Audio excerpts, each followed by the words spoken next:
This is how you check your contactor on your air conditioner.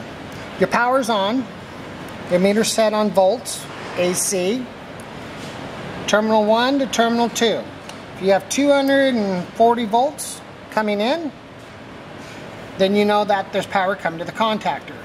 Push in the contactor. If the unit starts, well, check your coil.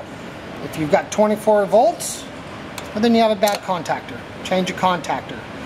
Changing your contactor is shut off your air conditioner, your thermostat, shut off your power to your condensing unit on the side of the house. Unscrew the wires off of here. The wires drop down. Take a picture so you can see it. Red goes to red, black goes to black.